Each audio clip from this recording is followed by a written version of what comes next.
Amis auditeurs, téléspectateurs, bonsoir. Depuis notre station Tempo Afrique TV aux USA, et nous nous retrouvons ce soir encore comme d'habitude tous les dimanches dans la soirée, disons l'après-midi pour certains.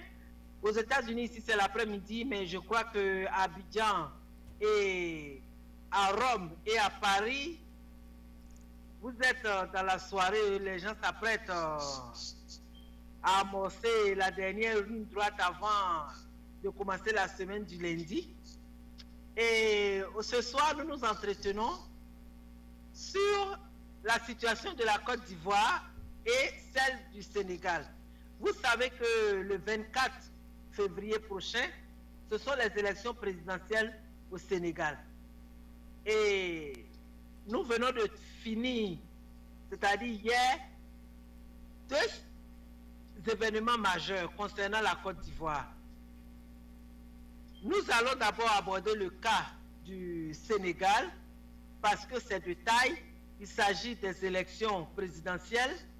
Et ce que nous devons rappeler, c'est qu'au départ, il y avait 100 candidats aux élections, c'est-à-dire 100 candidats qui se préparaient pour les élections présidentielles au Sénégal. Mais comme dans la constitution du Sénégal, il est dit que vous devez rassembler des signatures, je crois 50 000 signatures pour pouvoir rester en ligne, et ça a été fait pour certains. Mais ce que nous avons annoncé depuis le départ, depuis l'ouverture de ces campagnes de la réception des candidatures, de validation des candidatures, il avait été signalé que parmi les candidats, il y en a qui étaient là, qui faisaient figure de distraction. Distraction en ce sens que ce sont des gens qui roulaient pour le président sortant, mais qui faisaient croire à l'opinion internationale, nationale et tous ceux qui ont un intérêt plus ou moins au Sénégal, qui faisaient croire à toutes ces personnes-là qu'ils étaient des candidats. Alors que c'est fait de telle sorte qu'ils devaient chercher à distraire les gens et après fusionner, se mouler ensemble pour rejoindre M. Macky Sall, le président sortant.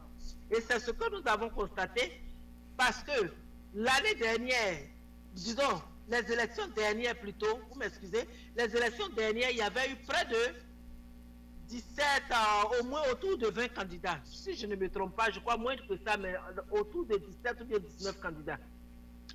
Après tout ce qui s'est passé, donc c'est ceux-là qui partaient maintenant aux élections qui avaient été retenus. Mais cette année, sur les 100 candidats, avec les candidats de distraction, avec les coalitions, avec tout ce que les gens ont eu à avancer, à faire concernant les micmacs même du candidat sortant, du parti au pouvoir et tout ça, les gens se sont retrouvés avec seulement 5 candidats. Et là encore, il y a problème. Quand nous disons qu'il y a problème, dans le fond, on voit 5 candidats. Mais quand on interroge les Sénégalais, ce qui nous revient dans leur réponse, c'est que parmi les 5 candidats, il y a 3 qui sont ensemble. Ça ne dit pas son nom, mais c'est l'impression qu'ils nous ont fait comprendre que les 2 autres candidats, c'est-à-dire M. Idrissa Seck et M. Madické Niang, seraient très proches de M. Macky Sall. Et donc, si nous prenons ça dans cet angle-là, ça veut dire qu'au total et proprement dit, il y a 3 candidats. M. Ousmane Sonko, que vous connaissez, l'ancien fonctionnaire des impôts, et puis M. Maïs Sall, qui est lui aussi typique de l'opposition, et M. Idrissa Seck et Madické sont les candidats que les Sénégalais que nous avons interrogés nous ont dit seraient proches de M. Macky Sall. Qu'est-ce que ça veut dire? Ça veut dire que s'ils sont proches de Macky Sall, peut-être à la dernière minute, ils vont lancer un mot à leurs supporters de voter pour le président sortant, c'est-à-dire Macky Sall, ou alors, au second tour, ils seront dans l'intention de donner leur voix, ou alors d'appeler leurs électeurs de se joindre aux électeurs de M. Macky Sall pour voter tous pour Macky Sall. Donc ça veut dire que ça sera, dans ce cas-là, ça sera 3 contre Un, parce que M. Ousmane Sonko, que tout le monde considère comme le candidat idéal, d'après ce qu'ils nous ont dit, serait en très bonne position. Mais ce sont des élections, et ce sont des élections africaines, et vous savez ce que cela comporte. Il y a des gens qui ont faim, et à la dernière minute, ils peuvent laisser tout tomber, ou alors se retirer, ou alors demander même à marchander leur candidature et se glisser, disons s'effacer et laisser la place au président sortant. Ce sont des choses qui sont possibles parce que M. Ousmane Sonko, même si il a eu à être sponsorisé par beaucoup, surtout beaucoup de Sénégalais de la diaspora, ainsi que M.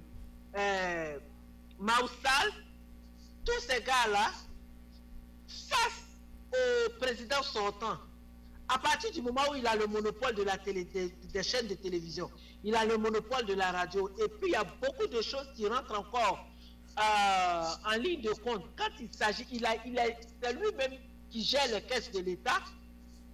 Si nous ne prenons garde dans ces conditions-là, telles que les Sénégalais même m'ont expliqué, puisque les gens sont toujours tournés vers l'argent, même s'ils ont fait de bonnes campagnes, ils ont mené de bonnes campagnes, il faudrait que les Sénégalais sachent que s'ils veulent vraiment un changement, ils doivent aller au fond des choses. S'ils veulent vraiment un changement, ils doivent faire fi des manigances concernant les achats, c'est-à-dire les achats d'électeurs ou bien les achats de candidats ou bien les manigances dans l'intention de corrompre les gens. Ça ne va pas les amener à avoir le changement qu'ils veulent. Bon, beaucoup ont misé sur le candidat Ousmane Sonko à partir de ses positions, de ses prises de position, des réponses qu'il a données aux questions qui étaient vraiment de très grandes préoccupations pour les Sénégalais, à savoir le logement, les emplois, la santé. Ce sont comment dirais-je, des questions que M. Ousmane Sonko a traitées avec beaucoup d'intérêt. Et nous avons suivi même d'ailleurs une de ses conférences de presse quand il était ici pour sa tournée américaine, où les gens lui ont demandé qu'est-ce qu'il pense du problème de la Casamance. Et il a été catégorique. Il a dit concernant la Casamance, il n'est pas question que la Casamance soit un territoire à part et que la Casamance fait partie du Sénégal et que le Sénégal est une seule nation, indivisible. Il n'est pas question qu'on détache la Casamance ou bien que c'est ceux qui pensent qu'ils peuvent encore se battre ou alors entraîner les gens dans une république de la Casamance détachée du Sénégal. Ça ne va pas se passer parce qu'il estime que le Sénégal doit rester une seule nation. Et toutes les régions vont former effectivement le Sénégal. Si, après cette question, la façon dont M. Ousmane Sonko l'a traité, il revient maintenant sur la question du franc CFA. Sur la question du franc CFA, M. Ousmane Sonko n'a vraiment pas hésité. Il a dit aux gens, à Paris même d'ailleurs, il a dit aux gens que s'il est élu, c'est la fin du franc CFA. Et que, pour avoir travaillé aux impôts, avec tout ce que la France-Afrique comporte, il ne voit vraiment pas l'intérêt du Sénégal à maintenir le CFA. Parce que le CFA leur fait beaucoup plus de mal que de bien. Et c'est vraiment une entrave, c'est une entorse, c'est un empêchement et c'est un frein d'ailleurs au développement du Sénégal, au développement de la démocratie d'ailleurs, parce que à cause du franc CFA, la France est très impliquée dans nos affaires africaines et par conséquent, elle a tendance à interférer dans tout ce qui ne la regarde pas. Et là, je reviens maintenant au cas de M. Macky Sall. Quand on regarde M. Macky Sall, qui on voit? beaucoup nous disent que c'est la même situation, c'est le même comportement, et puis c'est la même lutte que nous engageons contre M. Alassane Ouattara, que ce sera la même lutte aussi contre M. Macky Sall. Parce qu'on a comme l'impression que ceux-là, ils sont des jumeaux. C'est pour ça que, à partir des réponses que nous avons eues concernant M. Macky Sall, de ses prises de position et de la façon dont il entend conduire sa politique, et même avec tout ce qui s'est passé, de 100 candidats, et on se retrouve à 5 candidats, c'est un peu une copie conforme des pratiques de M. Alassane Dramane Ouattara, le leader de Côte d'Ivoire. Parce que ce sont des affaires, d'abord même, avant d'arriver là, M. Alassane Dramane Ouattara était en visite au Sénégal. Là où il a un peu fâché, je dirais un peu fâché parce que il y a quand même des gens qui se sont retenus. Mais là où il a fâché les gens, c'est que il est allé en visite au Sénégal et il s'est trouvé que c'était le moment de la confirmation de M. Macky Sall, candidat de son parti. Mais là où le leader de Côte d'Ivoire a vraiment fait un faux pas, a gâché les choses, on dira même qu'il a vraiment faussé ses pions, c'est le fait d'être allé soutenir M. Macky Sall à son investiture. Mais ça, ce sont des manquements graves. Nous l'avons souligné ici pendant une de nos émissions. Et on a dit que c'est grave. C'est grave en ce sens que, prenons un cas comme un pays comme la France, ou alors l'Angleterre, ou même les États-Unis. M. Alassane Dramane Ouattara vient aux États-Unis pour une visite et les républicains sont en convention. Et il s'en va pour soutenir le candidat républicain. Mais c'est une faute grave. C'est un manquement parce que ils sont en conclave, mais tu ne sais pas qui sera élu. À supposer que tu vas soutenir le candidat républicain et c'est les démocrates, c'est le candidat démocrate qui est élu. Alors là, tu te retrouves maintenant dans la poisse parce que tu as supporté quelqu'un et les autres se sont dit que tu n'es pas avec eux. Alors si tu n'es pas avec eux et que c'est eux qui sont élus, maintenant qu'est-ce que tu dois faire? C'est le temps où tu vas commencer à te gratter la tête, à chercher, à faire comment te faire accepter par le parti qui a remporté les élections aux États-Unis. Mais comme c'est dans le cas d'un pays africain, peut-être que ces conseillers n'ont pas vu la gravité de la situation, ces conseillers n'ont pas vu le manquement.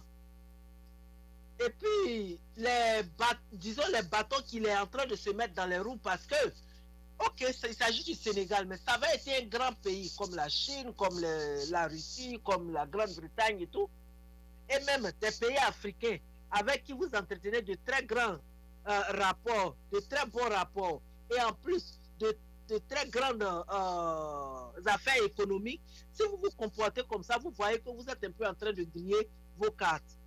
Et on l'avait souligné dans le temps, et aujourd'hui, avec tout ce que M. Macky Sall a entrepris, on reconnaît les failles, les mêmes pratiques du président Alassane Dramane Ouattara de Côte d'Ivoire dans tout ce que M. Macky Sall est en train de faire.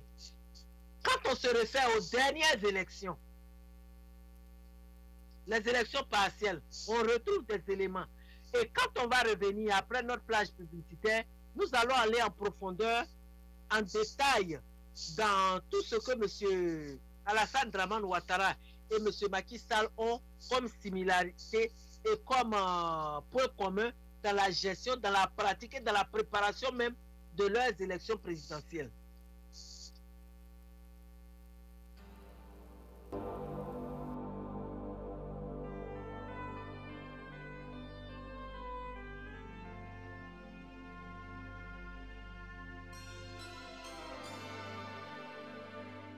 Suivez Tempo Afrique TV, la télévision des Africains, pour les Africains, par les Africains. Contactez-nous tempoafrictv.com, iptv.tempoafrictv.com, téléphone 612 804 0295. Email tempoafrictv@gmail.com. Tempo Afrique TV, l'éveil de la conscience africaine.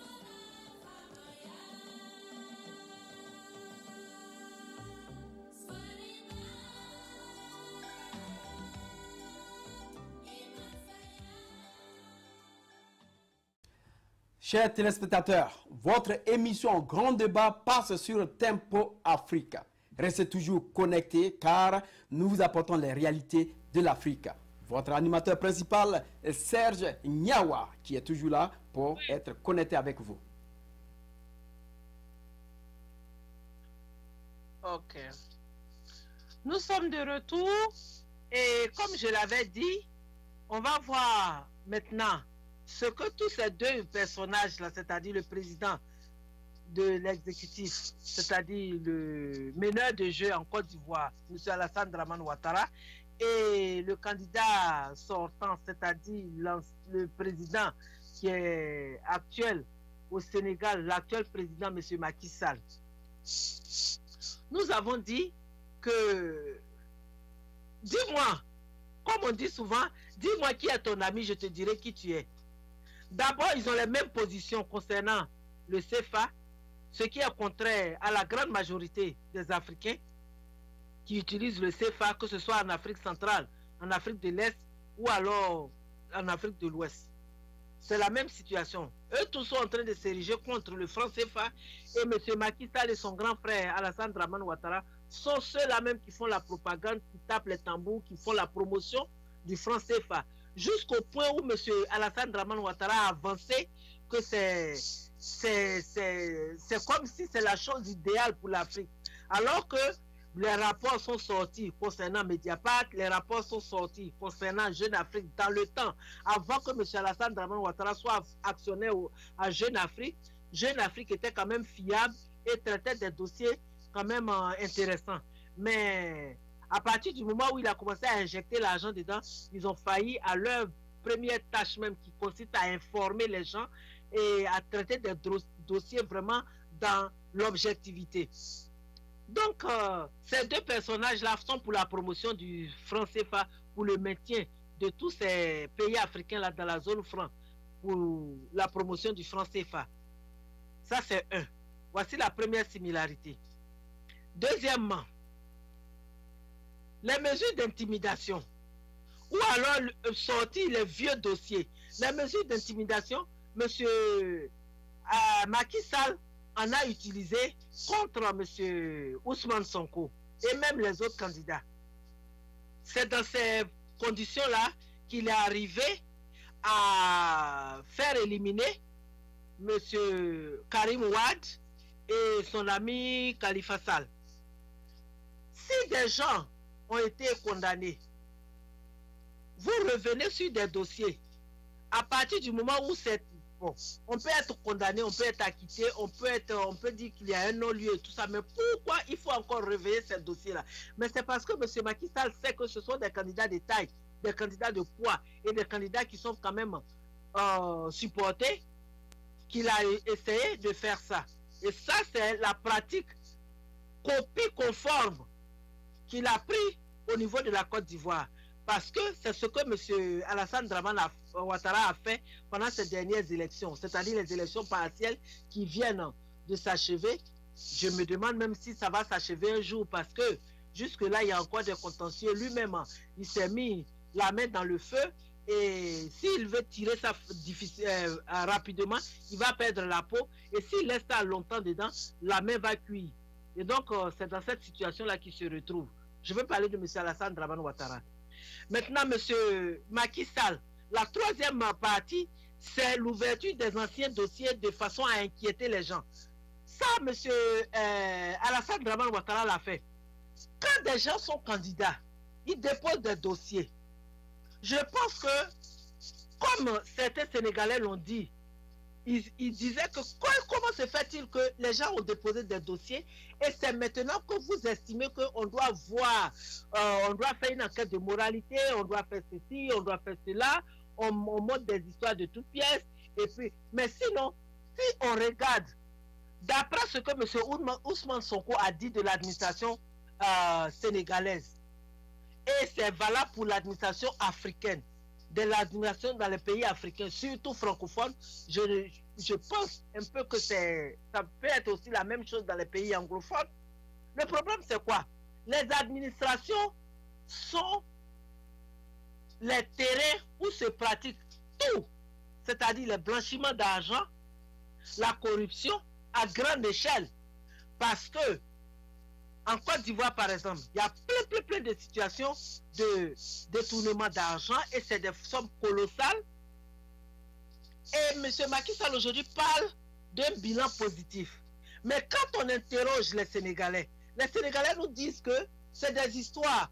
Ils sont partis de faits, de ponts, de ceci. Les Sénégalais n'ont pas à manger. Les Sénégalais ne marchent pas à leur faim. Le problème de la santé est primordial. Il y a le problème de la sécurité. Il y a la corruption dans l'administration, tel que M. Ousmane Sonko en avait parlé. Il avait même en son temps lancé un défi à l'administration de faire un audit partout où il a servi comme fonctionnaire. Et s'il retrouve à n'importe quel bureau ou bien à n'importe quel niveau, s'il retrouve qu'il y a eu manquement, c'est-à-dire il y a même 5 francs qui ont disparu, il est prêt à les suivre pour aller en prison. Mais ça, ce sont des cas rares. C'est vraiment des cas rares où un fonctionnaire ivoirien de surcroît aux impôts, parce qu'il y a des cellules, pour ne pas dire il y a des services, que ce soit en Côte d'Ivoire, au niveau des impôts, ou alors que ce soit au Sénégal, les impôts, la douane, l'attribution des marchés, le traitement des marchés, le paiement des factures, même des entrepreneurs, tout ça se fait et ça circule avec des pots de vin. Vous pouvez, en tant qu'entrepreneur, vous pouvez avoir un marché de 17 millions. Avant de l'exécuter, celui même qui vous a donné le marché, vous lui avez déjà donné 2 millions. Donc c'est un marché de 17 millions que vous allez exécuter sur un principe de 15 millions. Maintenant, dès que le marché est fini, vous allez déposer les dossiers. Pour vous faire payer, vous êtes obligé disons, de graisser la pâte, comme on dit en Côte d'Ivoire, de graisser la pâte. Vous êtes obligé de donner des pots de vin, des pourboires, comme on dit en Côte d'Ivoire, toujours avant de rentrer dans le paiement de votre facture. Même au moment même où vous devez payer la facture, quand bien même que vous avez dépensé tout cet argent, vous vous retrouvez encore dans des situations où vous devez encore donner de l'argent à d'autres personnes. C'est-à-dire, en fin de compte, un marché de 17 millions, au moment où vous l'exécutez, jusqu'à ce que vous rentrez dans votre marge bénéficiaire, même si vous avez eu à penser à une marge bénéficiaire de 7 millions, au moment où vous finissez, vous vous retrouvez avec peut-être 3 ou 4 millions.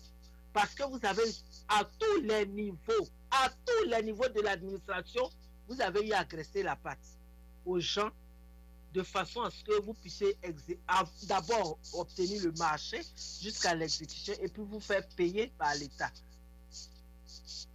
Et donc tout ça, ce sont des pratiques. Si on veut auditer l'administration sénégalaise, telle que les Sénégalais même nous ont rapporté, ils disent qu'on ne peut même pas. Si c'est ça, M. Macky Sall ne devait pas être président. Parce qu'il y a des choses par son entourage, par ses collaborateurs. Et c'est une équipe, c'est un club, et ils se font les choses. Et si aujourd'hui il estime que les autres ont eu des manquements et qu'ils doivent être arrêtés, ça veut dire que lui, il doit être le premier à prendre la route de la prison. Mais ça, c'est laissé à l'appréciation de tous les Sénégalais, de tous bords. Et si cela s'avère exact, les Sénégalais doivent s'atteler à regarder correctement et dans les urnes et comment ce vote va se faire de façon à ce qu'il sorte quelqu'un qui sera peut-être moins sale ou alors plus correct que les autres pour diriger les rênes du pays. Parce que jusque-là, nous avons acquis l'indépendance. Mais les pratiques dans lesquelles les administrations africaines se sont jetées font que nous nous retrouvons, quel que soit le pays, on se retrouve toujours dans des situations d'éternel assisté. On est toujours là et on n'a jamais eu assez. Et pourtant, cela ne devait pas se passer comme ça parce que l'Afrique est quand même un pays, plutôt un continent qui est doté, qui a été vraiment bien servi, qui a été bien servi par le bon Dieu. Donc, comment se fait-il que aujourd'hui nous sommes derrière tout ce qui est calamité, la sécheresse, la faim, le manque de médicaments, les structures sanitaires qui n'existent pas ou bien qui ne fonctionnent pas correctement. On est en retard sur la technologie médicale. On est en retard sur tout. Les emplois, même l'assainissement. On a vu des cas, par exemple, dans certains pays africains, il n'y a même pas eu même de grandes pluies et ça a emporté des gens. On se rappelle encore le cas de la Côte d'Ivoire où il y a eu près de 19 morts. Et ce sont des choses quand même qui sont déplorables pour un continent comme l'Afrique, qui a quand même des jeunes, des intellectuels, des gens quand même qui ont été formés dans de très bonnes écoles, qui ont de très bonnes compétences. Et parce que on ne met pas les hommes qu'il faut à la place qu'il faut, on continue de tourner en rond. Mais si les gens pendant des élections sont obligés de monnayer leur voix, leur situation, leur candidature, simplement parce qu'ils ont besoin d'argent, ça ce sont des calculs, ce sont des considérations personnelles. Quand vous vous levez pour dire que vous voulez servir un pays, vous ne devez plus avoir de considérations personnelles. Vous vous mettez au service de la nation ou alors vous vous mettez plutôt au service de la région. Donc si vous faites ça, si c'est dans ces conditions-là que les choses fonctionnent, c'est normal que vous allez vous retrouver avec des gens que vous allez servir, des gens qui vont vous aimer, et cela ouvre la porte grandement pour un second mandat. Et nous allons partir pour une plage publicitaire et au retour, nous, on va aborder la phase finale, c'est-à-dire la dernière partie qui concerne la Côte d'Ivoire. Le congrès du RHDP unifié et la réunion, c'est-à-dire les jeunes du PDCI qui ont décidé de réaffirmer leur soutien au président Henri Konan Bédié du PDCI.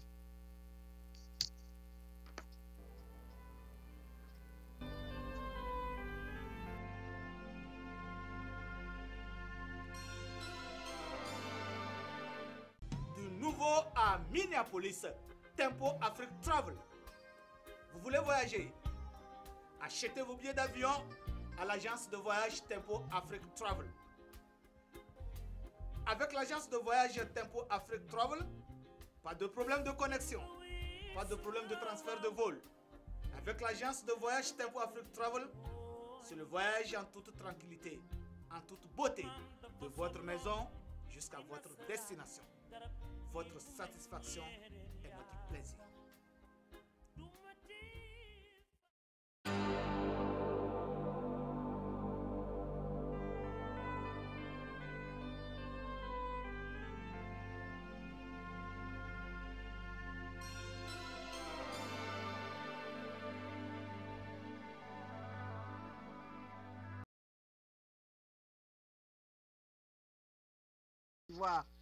On sait que hier, il y a eu le congrès du RHDP unifié et en même temps, il y a eu la réunion de la jeunesse du PDCI qui tenait à réitérer son soutien à leur président, en l'occurrence la personne de M. Henri Konan Bédié.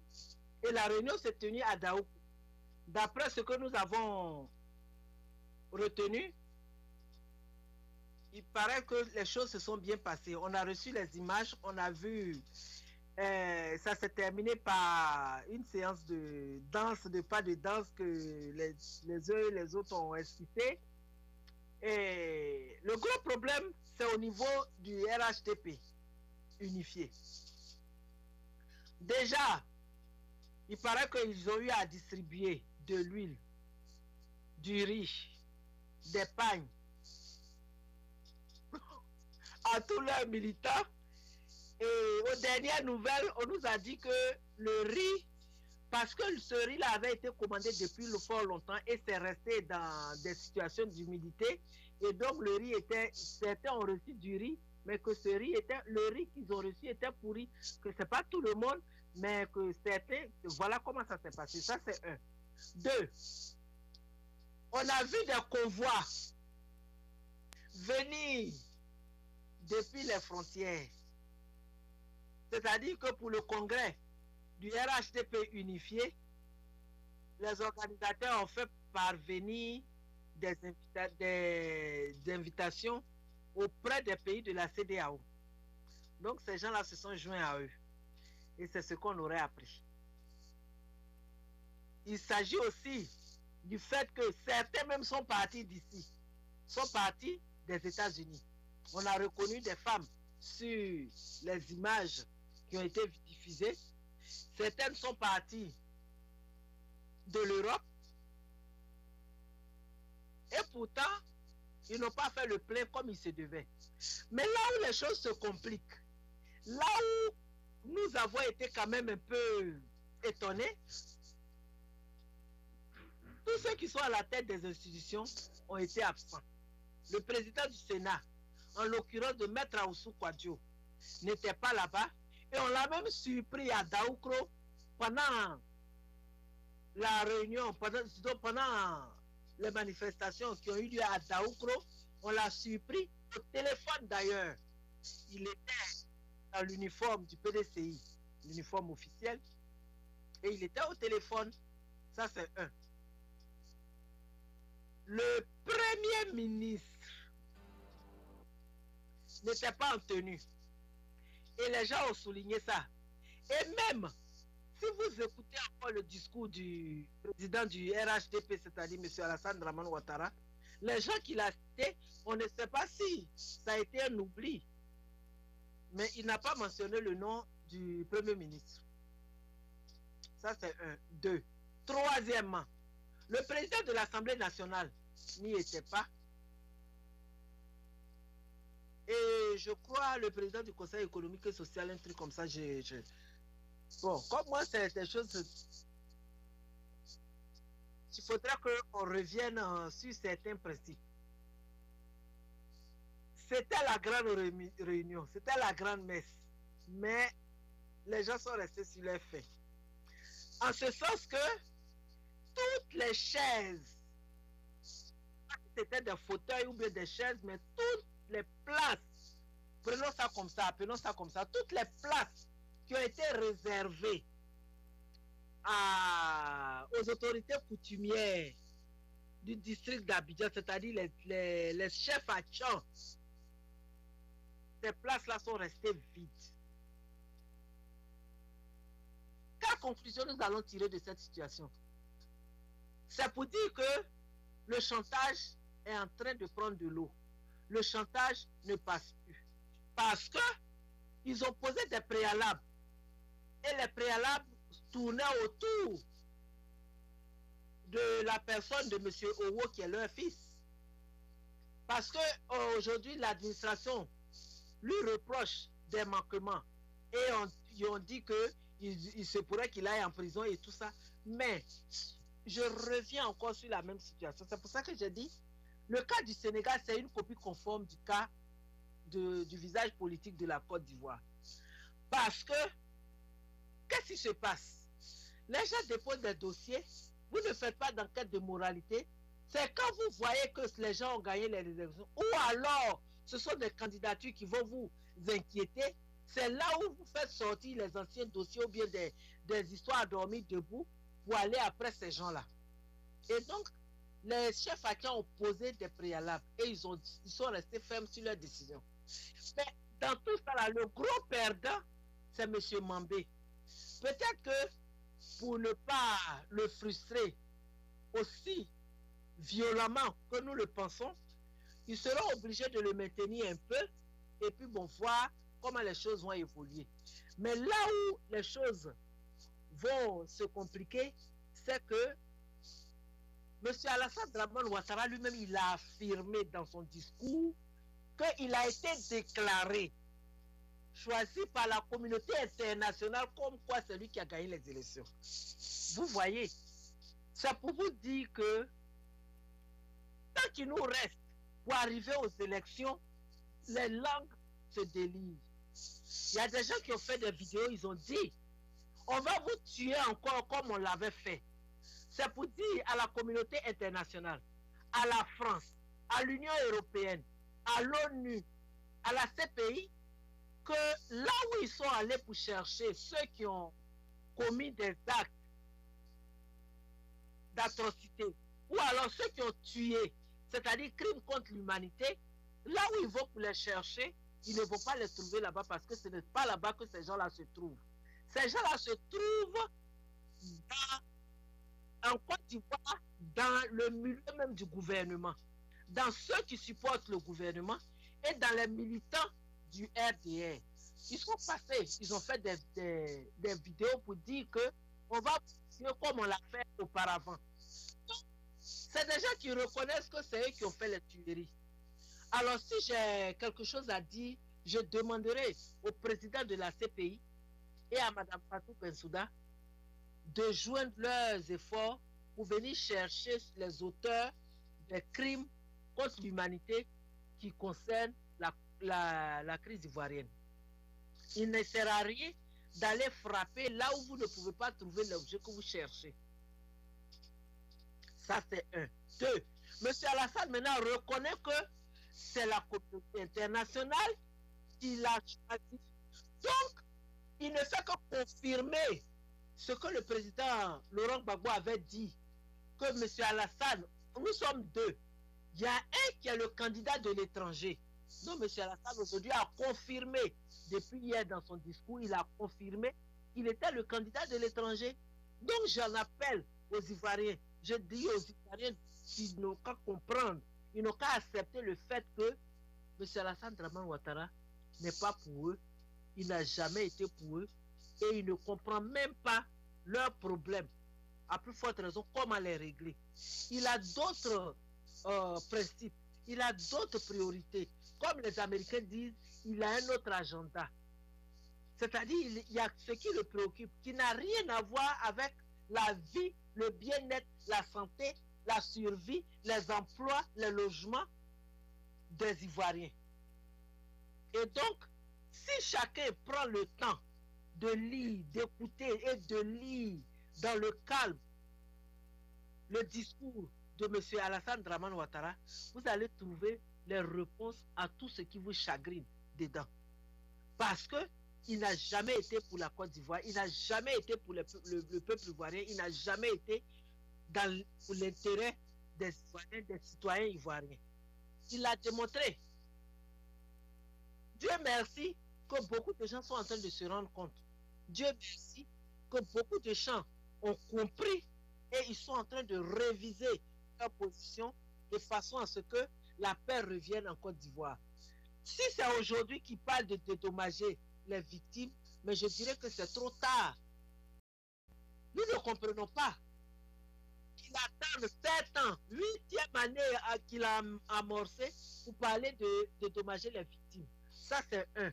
Deux, d'ailleurs, même il ne mentionne même pas la réconciliation. Et s'il le fait, c'est parce qu'il se trouve dans une situation de poisse qu'aujourd'hui il va parler de la réconciliation. Sinon, il avait même désigné des gens, M. Barnier et autres, qui ont fait des réunions, ils sont allés vers la population, on a sorti des rapports qu'il a ignorés avant même la fin de son premier mandat, qu'il a continué d'ignorer pendant son deuxième mandat. Et c'est au soir de son deuxième mandat qui est en train de finir, qui va nous parler de réconciliation.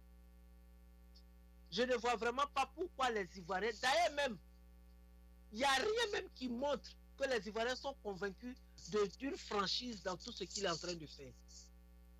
Alors j'en appelle à la communauté internationale. La Côte d'Ivoire a beaucoup souffert. On continue de souffrir de cette crise. Le colis piégé, le colis empoisonné de la France qui a été déposé en Côte d'Ivoire. Nous nous joignons à tous les Ivoiriens, qui soient au pays, qui soient partout dans le monde, un peu éparpillés, en exil ou pas, nous en appelons aux autorités françaises, à la classe politique française, aux élus de la classe politique française et à la population même française de parler à leur gouvernement. Nous demandons au monde entier de regarder avec une oreille attentive, en écoutant avec une oreille attentive, de regarder correctement et patiemment dans les détails ce qui se passe en Côte d'Ivoire. Nous leur demandons de tout faire pour régler le problème de la Côte d'Ivoire parce que nous voulons rentrer dans notre pays. Nous voulons servir notre pays. Nous voulons nous sentir chez nous. Il y a des gens qui vivent en exil dans des conditions très déplorables. Et lui-même, Alassane Dramane Ouattara, qui a toujours nié qu'il y a des prisonniers politiques, a reconnu ça. Il a libéré une partie. Il y a encore une très grande partie qui est encore en prison. Il y a les militaires. Si vous estimez que vous avez l'armée, que vous avez été élu, que vous avez votre pouvoir, laissez les gens sortir. Ça, c'est deux. Troisièmement, vous estimez que vous avez le monopole, que les gens vous supportent, les grands pays sont avec vous. Mais laissez M. Laurent Gbagbo tranquille, laissez-le sortir. Quel est votre problème? C'est parce que vous êtes convaincu que les Ivoiriens ne sont pas pour vous. Sinon, dans cette affaire, quelqu'un qui est en prison et vous avez la trouille, vous qui êtes libre, à combien de milliers de kilomètres de la personne, elle continue de hanter vos nuits, votre sommeil, elle continue de troubler votre sommeil, de troubler votre quiétude. Je vais utiliser cette chaîne Tempo Afrique TV pour demander au président du monde libre, c'est-à-dire M. Donald Trump, de nous aider à régler ce problème. À régler ce problème de la Côte d'Ivoire. Les Ivoiriens souffrent. Pour rien. Qu'il nous aide à régler ça. L'école n'existe plus en Côte d'Ivoire. Alors où est-ce qu'on va? Un pays, c'est sa jeunesse qui fait qui le fait. C'est la jeunesse qui entreprend tout, qui va servir de tremplin dans la continuité de la vie même de la nation, d'une nation. Mais si on ne se retrouve pas, les gens ne vont pas à l'école. Il n'y a plus de boulot. Qu'est-ce qui se passe? Alors je voudrais que le président Donald Trump use de tous ses pouvoirs. Je sais qu'il a les mains remplies. Il a beaucoup à faire concernant les États-Unis même, concernant la population américaine, concernant les besoins et les exigences même de sa fonction de président, mais il peut nous aider à résoudre ce problème. J'en appelle à la vigilance des Ivoiriens. Soyons sereins. Mettons-nous au travail, quel que soit là où nous nous trouvons. Ça ne sera pas éternel. Un jour, on se retrouvera tous. Que Dieu vous garde, que Dieu vous protège, qu'il ait la force nécessaire et l'énergie de consoler les âmes meurtries. Que Dieu bénisse la Côte d'Ivoire et sort l'Afrique de cette impasse. Merci et bonne nuit. Je vous retrouve le dimanche prochain à la même heure.